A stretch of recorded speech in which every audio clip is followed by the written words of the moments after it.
नमस्कार दोस्तों, स्वागत है हमारे YouTube चैनल में। दोस्तों, मैं आज आप लोगों के लिए टॉप 30 अति महत्वपूर्ण प्रश्न उत्तर लेके आया हूं जो फार्मासिस्ट परीक्षा में पूछे जाते हैं और फार्मासिस्ट परीक्षा की दृष्टि से बहुत ही इम्पोर्टेंट है। ये सभी फार्मासिस्ट परीक्षा कोई भी हो उसमें पूछा जाता है। दोस्तों, अगर वीडियो पर आप नए हैं, चैनल पर नए हैं, तो चैनल को सब्सक्राइब जरूर कर दीजिएगा और वीडियो को अंत तक देखिएगा। वीडियो को अंत तक देखेंगे तो सभी क्वेश्चन बहुत अच्छे से समझ में आएंगे। दोस्तों, वीडियो को शुरू करते हैं। Aqueous coating system for water soluble polymer are commonly prepared in the form of. इसमें पूछ रहा है दोस्तों क्वेश्चन नंबर 71 में, एक्वस कोटिंग सिस्टम में जो वाटर सॉल्युबल पॉलीमर होता है उसको हम कैसे प्रिपेयर्ड करते हैं, किस फॉर्म में प्रिपेयर्ड कर सकते हैं। तो क्वेश्चन नंबर 71 का सी ऑप्शन होगा, pseudo latex system which are colloidal dispersion. इसमें पूछा जो स्यूडो लैटेक्स सिस्टम होता है वही कोलाइडल डिस्पर्सन में उसी के अकॉर्डिंग हम उस फॉर्म में प्रिपेयर्ड कर सकते हैं। क्वेश्चन नंबर 71 का C option. Question number 72, computer base PMR are use maintaining. इसमें पूछ रहा है पीएमआर जो यूज किया जाता है कंप्यूटर बेस में वो क्या मेंटेन के किया जाता है। पेशेंट मेडिकेशन रिकॉर्ड, ये पेशेंट मेडिकेशन रिकॉर्ड होता है दोस्तों। क्वेश्चन नंबर 72 का ए ऑप्शन होगा। Question number 73, pyrogen which cause rise in body temperature when injected intravenously और स्ट्रक्चरली। इसमें पूछ रहा है जो पायरोजन काज करता है हमारे शरीर के अंदर जो टेम्परेचर होता है उस हिसाब से इंट्रावेनसली अगर हम देते हैं तो वो बैक्टीरियल लाइपोपॉलीसैकेराइड होता है, बैक्टीरियल लाइपोपॉलीसैकेराइड। क्वेश्चन नंबर 73 का बी ऑप्शन होगा।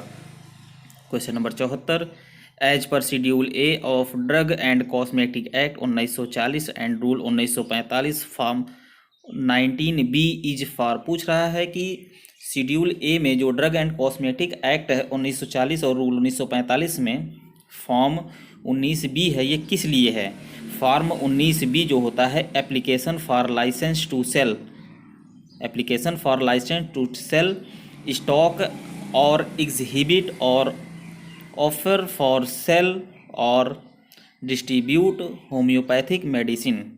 शेड्यूल ए में जो फॉर्म नंबर 19B होता है 19B वो लाइसेंस, जो लाइसेंस होता है उसके लिए होता है, स्टॉक के लिए होता है, या ये डिस्ट्रीब्यूशन और distribute of homeopathic medicine, homeopathic medicine के लिए भी यूज किया जाता है। क्वेश्चन नंबर 74 का ए ऑप्शन होगा। Question number 75, the degree of flocculation, the degree of flocculation of suspension is expressed as. इसमें पूछ रहा है फ्लक्चुएशन का जो सस्पेंशन होता है उसको हम कैसे, किस डिग्री पर एक्सप्रेस कर सकते हैं। तो यह क्वेश्चन नंबर 75 का सी ऑप्शन होगा, ratio of sedimentation volume of flocculated suspension to the sedimentation volume of the suspension when deflocculated. इसमें पूछा जब डीफ्लक्चुएटेड सस्पेंशन हो रहा है तो उस समय हम फ्लक्चुएटेड उसी रेशियो पर हम सेडिमेंटेशन वॉल्यूम के अकॉर्डिंग हम सेडिमेंटेशन का सस्पेंशन डीफ्लक्चुएट कर सकते हैं। क्वेश्चन नंबर 75 का सी ऑप्शन होगा। Question number 76, capping in tablet occurs due to. पूछ रहा है कि कैपिंग जो होता है टैबलेट में वो क्या क्या होता है। इसमें जब कैपिंग होता है दोस्तों, जब टैबलेट बनाई जाती है तो उसमें डिफेक्टिव डाई एंड पंच, अगर पंच और डाई जो अगर डिफेक्टिव है तभी कैपिंग आएगा, ये ऑप्शन सही है। और क्वेश्चन नंबर बी, डैम्प ग्रेन्यूल, नहीं ये नहीं सही है। क्वेश्चन नंबर 76 का ए ऑप्शन सही होगा और क्वेश्चन नंबर 76 का सी ऑप्शन, ये दोनों ऑप्शन सही हैं। एक्सेसिव फाइन, अगर एक्सेसिव फाइन है ग्रेन्यूल्स तब भी जो है कैपिंग आती है, और अगर पंच और डाई भी अगर इफ डिफेक्टिव है तो कैपिंग आती है। तो दोस्तों ये बहुत इंपॉर्टेंट क्वेश्चन है, इसको याद रखिएगा। क्वेश्चन नंबर 76 का ए और सी ऑप्शन दोनों होगा। Question number 77, toxicity at normal dose of isoniazid is likely to be due to. इसमें पूछ रहा है कि जो आइसोनियाजाइड है ये नॉर्मली जो टॉक्सिसिटी को कॉज करता है ये किस कारण करता है, जेनेरिक फैक्टर के कारण जो है काज करता है। क्वेश्चन नंबर 77 का बी ऑप्शन होगा। Question number 78, the drug price control order is passed under. दोस्तों ये सब क्वेश्चन हमेशा रिपीट होते हैं। क्वेश्चन नंबर 78 में पूछ रहा है the drug price control order is passed under essential commodity act. Essential commodity act जो होता है वही ड्रग प्राइस कंट्रोल ऑर्डर को पास करता है। क्वेश्चन नंबर 78 का ए ऑप्शन होगा। Question number 79 an adverse reaction relative specific to the use of antibiotic belonging to the class of aminoglycoside is. इसमें पूछ रहा है कि जो एंटीबायोटिक हमारी जो यूज की जाती है ये किस क्लास के एमिनोग्लाइकोसाइड से है।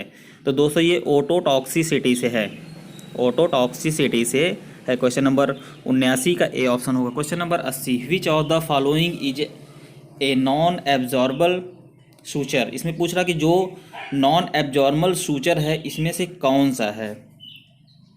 पॉलीएमाइड जो होते हैं वो नॉन एब्जॉर्बल सूचर होते हैं।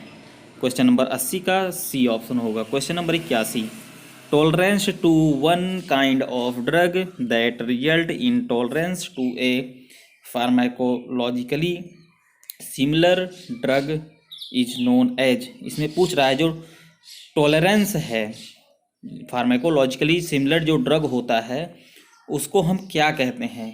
इसको हम क्रॉस टॉलरेंस कहते हैं। क्वेश्चन नंबर 81 का डी ऑप्शन होगा। Question number 82 an extension of the normal pharmacological effect of a drug और its metabolite is term as. इसमें पूछ रहा है जो नॉर्मल फार्माकोलॉजिकल इफेक्ट है ड्रग का जो मेटाबोलाइट होता है एक्सटेंशन के थ्रू जो नॉर्मल होता है उसको हम किस टर्म से करते हैं। Type A ADR, type A ADR हम कहते हैं। क्वेश्चन नंबर 82 का सी ऑप्शन होगा। Question number 83 while attending to patient during counselling session the desirable body language should be. इसमें पूछ रहा है कि जो बॉडी लैंग्वेज होती है इसमें किस सेशंस के हिसाब से काउंसलिंग की जाती है पेशेंट का जो अटेंडिंग होता है। तो इसमें दोस्तों 4 ऑप्शन दिया है। फेसिंग द पेशेंट डायरेक्टली, इसमें जब हम पेशेंट को देखते हैं जब काउंसलिंग करते हैं तो उस समय हमको क्या क्या पेशेंट का देखना है। फेसिंग द पेशेंट डायरेक्टली ये भी सही है। Leaning forward at a slight angle ये भी देखा जाता है, ये भी सही है। नोडिंग एंड हैंड गेस्टर ये भी सही है। ब्लैंक स्टार्स जो होता है ये नहीं सही है दोस्तों। ये 3 ऑप्शन सही है। क्वेश्चन नंबर 83 का सी ऑप्शन होगा। Question number 84 a potentially life threatening adverse drug effect may occur due to. इसमें पूछ रहा है जो potentially life threatening adverse drug effect होता है वो किस किस में होता है दोस्तों। तो bronchoconstriction in asthmatic due to non steroidal anti inflammatory agent. जो ये होते हैं ब्रोंको कंस्ट्रिक्शन जो होता है ब्रोंकियल से संबंधित है अस्थमैटिक पेशेंट में ये non steroidal anti inflammatory agent होते हैं। क्वेश्चन नंबर 84 का ए ऑप्शन होगा। Question number 85 positive control in test for sterility ensure. ये सब दोस्तों हमेशा रिपीट होते रहते हैं तो बहुत ध्यान से आप देखिएगा और सुनिएगा। क्वेश्चन नंबर 85 का बी ऑप्शन होगा। The nutritive property of medium.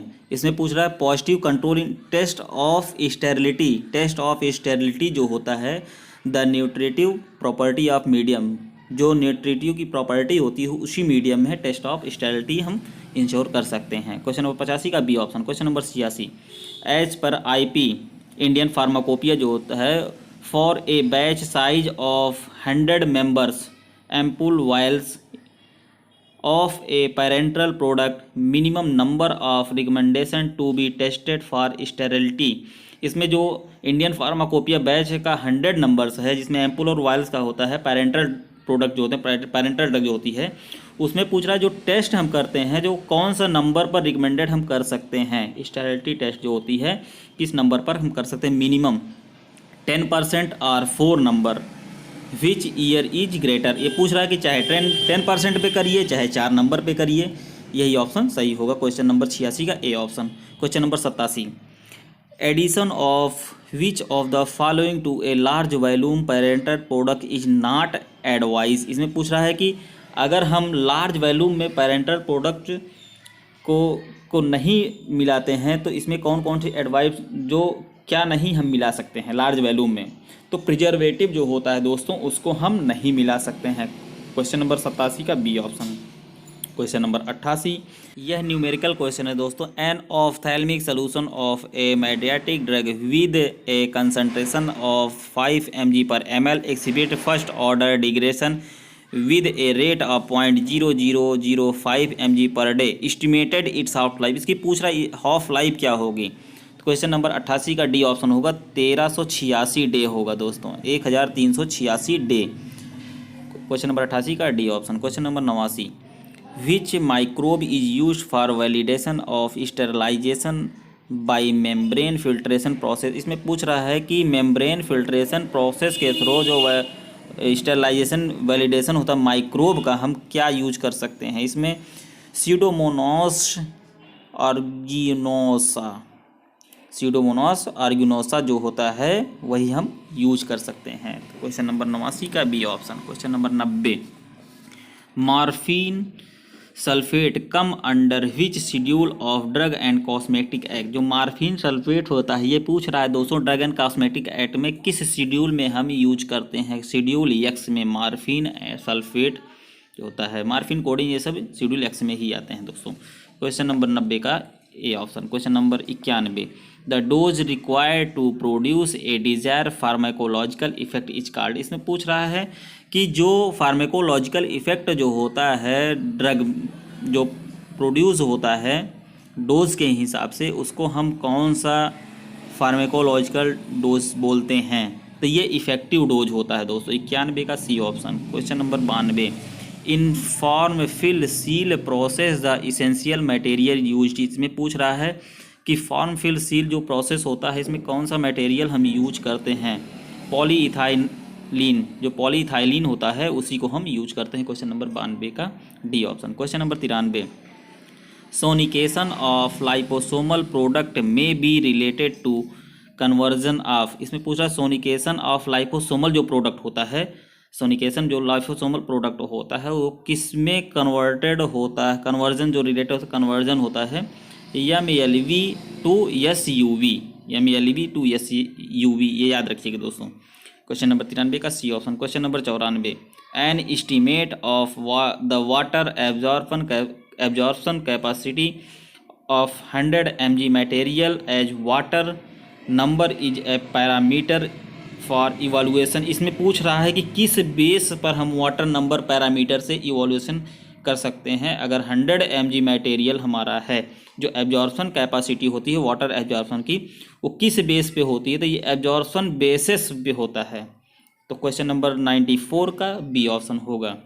दोस्तों आज मैं टॉप 30 बहुत महत्वपूर्ण क्वेश्चन जो है आज मैं करवाया हूँ। अगर आप परीक्षा देने जा रहे हैं तो यह एक बार वीडियो ज़रूर देखिएगा और वीडियो को शेयर ज़रूर कर दीजिएगा, ज़्यादा से ज़्यादा शेयर करिएगा, लाइक कर दीजिएगा। लाइक कर देते हैं तो मुझे मोटिवेशन मिलता है, अच्छा लगता है, वीडियो बनाने का और भी मन करता है। और अगर आप चैनल पर नए हैं दोस्तों तो चैनल को सब्सक्राइब ज़रूर कर दीजिएगा, क्योंकि मैं ऐसे ही टॉप 30, टॉप 50, टॉप 100 बहुत से वीडियो में फार्मासिस्ट से रिलेटेड प्रश्नोत्तर मैं डाला हूँ। सभी बहुत परीक्षा की दृष्टि से इम्पॉर्टेंट है और हमेशा ये रिपीटेड होते रहते हैं। तो दोस्तों सब्सक्राइब, लाइक, शेयर करना ना भूलें। धन्यवाद।